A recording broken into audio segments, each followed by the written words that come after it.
தந்தையும் நல்ல குழந்தை தான் மண்ணில் பிறக்கையிலே பின்னல்லவராவதும் தீயவராவதும் அன்னை வளர்ப்பதிலே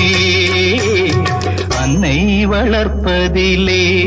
நான் ஆராரோ என்று தாலாட்டு